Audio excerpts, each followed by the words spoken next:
Praise the Lord आप सबको। प्रभु परमेश्वर के नाम में मैं फिर से एक बार आपका तहे दिल से स्वागत करता हूँ। प्रभु परमेश्वर की इच्छा है कि हम लोग उसकी धार्मिकता में चलें। यीशु मसीह ने बताए हुए रास्ते पर हम लोग सदैव चलते रहे ताकि हमारा नाश न हो, परंतु हमें अनंत जीवन मिले, वही थी उसकी इच्छा है। और फिर भी हम लोग देखते कि कुछ हमारे समाज में या हमारे चर्चेस में हम लोग देखते कुछ लोग थोड़ा कभी कभी कुछ इधर उधर बात कर लेते हैं, लेकिन परमेश्वर का वचन कहता है कि जो एक्सोडस इसका 23 अध्याय उसके पहले वचन में कहता है कि झूठी बात न फैलाना। कभी कभी हम लोग देखते कुछ लोग कुछ बातें करके फैला के अपने पीछे कुछ लोगों को ले लेते हैं। इसलिए परमेश्वर का वचन कहता है कि ऐसी चीज़ों में आप बिल्कुल उनके साथ, ऐसे बहुतों का साथ झूठी बातों में या बुराई में न देना। ये परमेश्वर का वचन ये एक्सोडस इसका 23 अध्याय में कहता है। और लोग उनके पीछे चले जाते हैं बिना सोचे समझे कि क्या हो रहा क्या नहीं। लोग कुछ लोगों को लगता है कि अरे नहीं, सब लोग जा रहे तो अपन भी चलते हैं। नहीं। किसी ने एक बार कहा था, काफ़ी पहले मैंने सुना कि वो कहता है कि जहाँ दम वहाँ हम नहीं, हमें वो नहीं करना है। हमें प्रभु परमेश्वर का वचन क्या कहता है, प्रभु यीशु मसीह ने क्या सिखाया, वो हमें उसका अनुसरण करना है। तभी प्रभु परमेश्वर हमें आशीष देगा। जब हम प्रभु परमेश्वर के वचन के लिए खड़े रहेंगे तो कोई बात नहीं, कोई साथ नहीं दिया तो चलेगा, लेकिन प्रभु परमेश्वर हमारे साथ में। किसी ने मुझसे कहा था कि आप अकेले रह जाओगे। नहीं, मैं अकेला नहीं हूँ। प्रभु में जो आप लोग हैं, हम अकेले नहीं हैं, क्योंकि जब हम प्रभु परमेश्वर के साथ में रहते हैं, धार्मिकता में चलते हैं, वचन के लिए खड़े रहते हैं, तो प्रभु परमेश्वर, प्रभु यीशु मसीह हमारे साथ में रहता है। उसका पवित्र आत्मा हमारे बीच में रहता है, हमारे अंदर रहता है। उसके दूतों को उसने आज्ञा दे रखे कि तो वो हमारी रक्षा करें।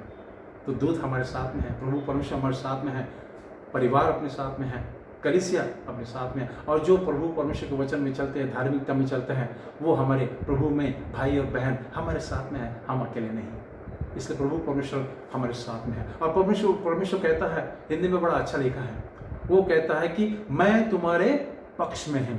इज़िकियल इसका 36 अध्याय में कहता है, हिंदी में लिखता है कि मैं तुम्हारे पक्ष में हूँ। और इंग्लिश में बड़ा अच्छा लिखा, वो कहता है कि I am concern for you and I will look unto you with favour. मैं तुम्हारे लिए क्या हूं, चिंतित हूं, और मेरी मेहर नजर तुम पर बनी रहेगी, मेरी मर्जी तुम पर बनी रहेगी। और हिंदी में कहता है कि देखो मैं तुम्हारे पक्ष में हूं और तुम्हारी ओर कृपा दृष्टि करूंगा। जी हाँ, परमेश्वर हमारे साथ में है। मैं हरदम कहता हूँ, आपको याद है, जब प्रभु परमेश्वर हमारे साथ में है तो हमारा बैरी कौन है? करेक्ट, याद है कौन सा वचन है? रोमन्स 8वां अध्याय 31 वो कहता है। और यहाँ पर हम देखते हैं कि परमेश्वर कहता है कि देखो मैं तुम्हारे पक्ष में हूं और तुम्हारी ओर कृपा दृष्टि करूंगा। और इतना ही नहीं, आगे कहता है तुम जोते और बोए जाओगे।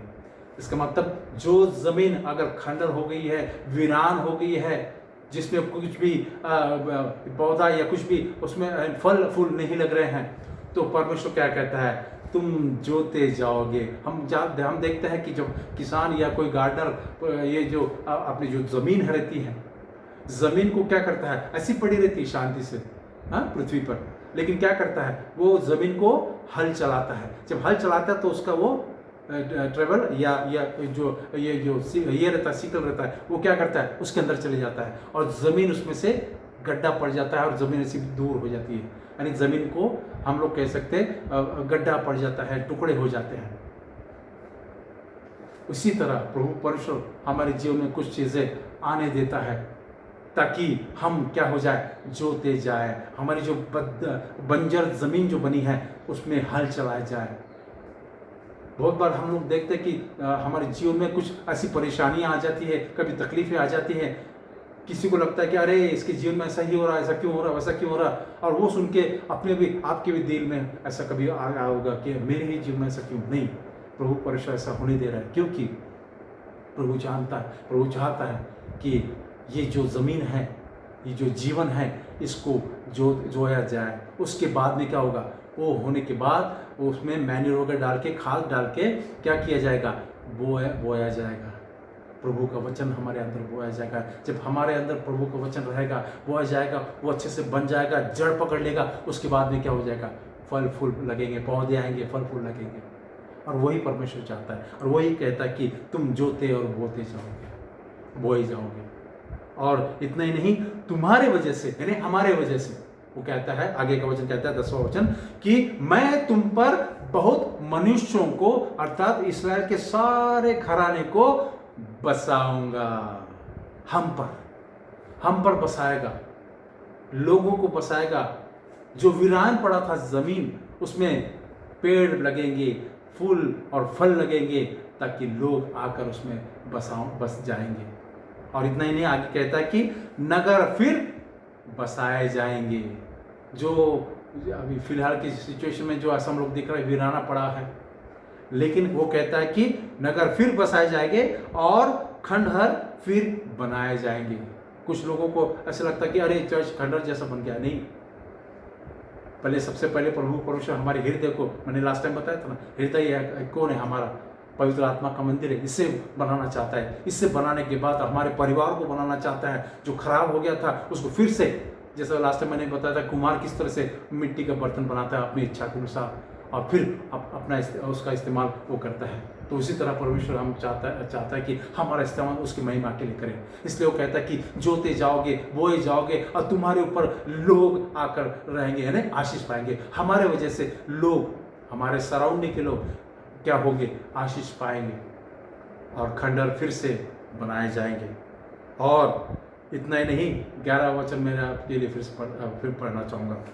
वो कहता है कि और मैं तुम पर मनुष्य और पशु दोनों को बहुत बढ़ाऊंगा। इसका मतलब क्या, बरकत देगा, आशीषें देगा, प्रॉस्पेरिटी देगा। परमेश्वर प्रॉस्पेरिटी देगा, और हमारे वजह से जो लोग हैं सराउंडिंग के, वो भी आशीष पाएंगे। वही परमेश्वर कहता है। और वो कहता है कि आगे बोलता है कि वे बढ़ेंगे और फूले फलेंगे। इसका मतलब हमारे साथ साथ, जो हमारे साथ में खड़े हैं प्रभु के लिए, बुराई या गलत बातों के लिए नहीं, लेकिन प्रभु के लिए जब हम लोग खड़े हैं, तो हमारे साथ साथ जो हमारे साथ खड़े हैं, हमारे वजह से क्या हो जाएंगे, आशीषित पाएंगे, आशीषित होंगे।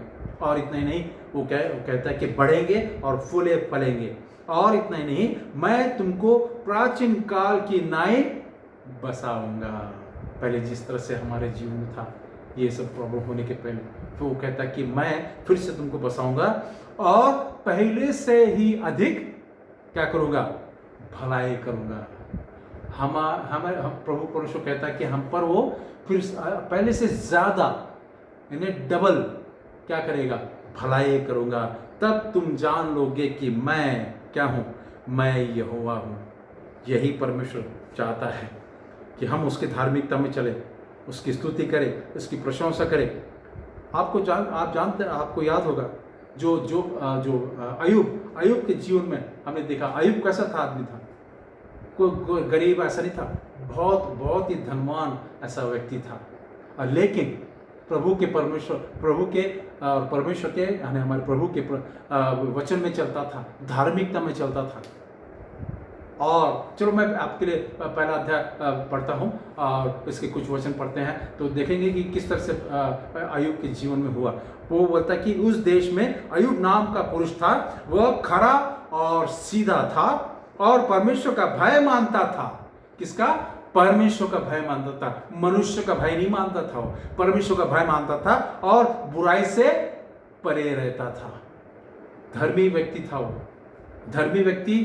कुछ लोग, मैंने सुना था कि कुछ लोग कहते हैं कि अरे नहीं, परमेश्वर के आप धार्मिकता में चल रहे हैं तो नहीं, हर चीज से दूर रहो, ये इससे दूर रहो, ये अभिलाषाएं हैं। नहीं, प्रभु परमेश्वर आशीष देना चाहता है, आशीष देता है, प्रॉस्पेरिटी देता है। अब्राहम को आप याद होगा, वो बहुत अमीर ऐसा था, आइजैक अमीर था। ये हम लोग देखते कि यहाँ पर जो अय्यूब, ये भी अमीर था। और उसके कहता है कि तीसरे वचन में कहता है, उसके 7,000 भेड़ बकरियां, 3,000 ऊंट, कैमल 3,000, 1000 एक कैमल लेने के लिए हम लोग को तकलीफ हो जाएगी। लेकिन क्या हो गया, अय्यूब के पास में 3000 ऊँट, 500 जोड़ी बैल, 500 गधे और बहुत से दास दासियां थी। वरन उसकी इतनी संपत्ति थी, संपत्ति लिखा है, इतनी संपत्ति थी कि पूर्वियों में वह सबसे बड़ा था। यह है प्रभु परमेश्वर की धार्मिकता में चलने से हम जो मिला रुकी सुकी मिली, नहीं नहीं नहीं नहीं, परमेश्वर हमें बहुत आयत की आशीष देना चाहता है। लेकिन उसकी धार्मिकता हम चलेंगे तो वो कहता है कि सबसे पहले धार्मिकता की और राज की खोज करो, तो सारी ये बातें तुम्हें अपने आप मिल जाएगी। हमें धार्मिकता में चलना है, प्रभु के लिए खड़े रहना है, बहुतों के पीछे बुराई करने के लिए नहीं जाना है उनके पीछे पीछे, लेकिन प्रभु परमेश्वर के लिए धार्मिकता में चलना है। और हम देखते हैं कि उसके जीवन में भी कुछ परीक्षाएं, हाँ, सब लोग कहने लगे अरे क्या ऐसा है वैसा है। उसकी बीवी भी उसने बोली कि आप क्या करो, परमेश्वर को कोसो और मर जा। लेकिन वो कहता कि नहीं, उसने आगे ये भी कहा कि मैं निर्वस्त्र आया था, निर्वस्त्र ही जाऊंगा। प्रभु ने दिया, प्रभु ने लिया। इसका मतलब प्रभु परमेश्वर हमें आशीष देता है। और हम लोग देखते हैं उस प्रभु परमेश्वर के वचन में वो खड़ा रहा, स्थिर खड़ा रहा। कभी परमेश्वर के ऊपर उसने लांछन नहीं लगाई, दोष नहीं लगाया। वो प्रभु परमेश्वर के वचन में बढ़ता गया। और फिर हम लोग देखते हैं कि उसके जो फ्रेंड्स हैं, मित्र हैं, उसको मिलने आए थे, फिर उनके साथ में वार्तालाप वगैरह वो करता है। लेकिन लास्ट में उसमें वो क्या करता है मालूम, अपने दुख को अलग रखता है और अपने मित्रों के लिए वो प्रार्थना करता है। बहुत बार हम लोग जब दुख में पड़ते हैं क्या होता है, वो उसी में पड़े रहते हैं, क्या ऐसा क्यों हुआ पास्टर, ऐसा क्यों हुआ ब्रदर, ऐसा क्यों सिस्टर, ऐसा क्यों। नहीं नहीं नहीं, हमें क्या करना है, हमें ये भी कहते लोग अरे ऐसा कर, मुझे आशीष दे, मेरे परिवार को आशीष दे, दूसरों के लिए भूल जाते हैं। लेकिन ऐसे समय में क्या करना है, हमें अपने जो लोग हैं, अपना परिवार, जो कलीसिया रूपी परिवार है, जो प्रभु के लोग हैं, हमारे भाई बंधु लोग हैं, उनके लिए प्रार्थना करना है। जब हम प्रार्थना करेंगे तब हमें वो परमेश्वर क्या करेगा, आशीष। और उसी प्रकार हम लोग देखते हैं अय्यूब के जीवन में हुआ, उसकी ज़िंदगी में हुआ। उसने क्या कहा, देखिए हम लोग देखते हैं अय्यूब का 42 अध्याय, 42वां अध्याय और 10वां वचन मैं आपके लिए पढ़ता हूँ। वो कहता है कि जब अय्यूब ने अपने मित्रों के लिए प्रार्थना की, जब अय्यूब ने अपने मित्रों के लिए प्रार्थना की, तब क्या लिखा है, तब यहोवा ने उसका सारा दुख दूर कर दिया। कुछ या ये इतने से उतने से नहीं, सारा का सारा दुख, जो भी दुख था उसके जीवन में, इर्द गिर्द परिवार में जो भी था दुख, हम देखते हैं वो सारा का सारा परमेश्वर के यहोवा ने क्या किया, सारा दुख दूर कर दिया। और जितना अय्यूब का पहले था, हमने देखा क्या क्या था, है ना, अभी पढ़े हम लोग, जितना पहले अय्यूब का था उसका दुगना यहोवा ने उसे दे दिया। आमीन। यह है हमारा परमेश्वर। हमारे जीवन में कुछ भी अगर होता है, हम लोग ने उसके तरफ ध्यान देके उसमें रोते नहीं रहना है, दुख नहीं मनाना है, प्रताड़ित नहीं होना है। हमें क्या करना है, परमेश्वर की धार्मिकता में चलना है, उसकी स्तुति प्रशंसा बढ़ाई करना है। और इतना नहीं, औरों के लिए, हमारे जो मसीह भाई और बहन हैं, कलीसिया के लोग हैं, उनके लिए हमें प्रार्थना करना है। जब हम ये प्रार्थना करेंगे तब प्रभु परमेश्वर हमारा सारा दुख दूर कर देगा और क्या करेगा, डबल आशीष है। यहाँ पे लिखा है ना, दुगना दुगना दुगना दुगना आशीष देगा। और वही परमेश्वर कहता है। और इसके बाद में हमने देखा दुगना आशीष तो दे ही दिया, साथ में उसको 140 वर्ष और वो जीवित रहा। इसका मतलब लॉन्ग लाइफ, प्रभु परमेश्वर ने उसे लॉन्ग लाइफ भी दी, बहुत आयत की आशीष दी। और वही परमेश्वर चाहता है। इसलिए परमेश्वर कहता है कि तुम क्या करो, झूठी बात बोलने के साथ मत दो। जो बहुत ही लोग बुराई करते हैं उनके साथ में मत जाओ, लेकिन धार्मिकता में चलो। और इसलिए वो कहता है कि तुम जोते और बोए जाओगे। इंग्लिश में भी लिखता है कि you will be प्लोड and so. ये याद रखिए, प्रभु परमेश्वर के लिए खड़े रहें। बहुतों के लिए या बहुत सारी भीड़ चाह रही है उनके लिए नहीं खड़े रहना है, हमें परमेश्वर के वचन के लिए खड़ा रहना है। तभी प्रभु परमेश्वर हमें बहुत आयत की आशीष देगा, और हमारे वजह से हमारे जो इर्द गिर्द के लोग हैं उन्हें भी आशीष मिलेगी, और बहुत आयत की आशीष मिलेगी, और वो दुगना हिस्सा हमें देगा। जो पहले था उससे ज़्यादा अय्यूब को दिया, हमें भी देगा, क्योंकि परमेश्वर ने लिखा है इसमें कि मैं तुम्हें और पहले से ज़्यादा अधिक आशीष दूंगा। तब तुम जान लोगे कि मैं ही तुम्हारा परमेश्वर है। जी हाँ, वही हमारा परमेश्वर है, उसकी धार्मिकता में चले। तो प्रभु आपको बहुत बहुत बहुत आयत की आशीष दे। आमीन।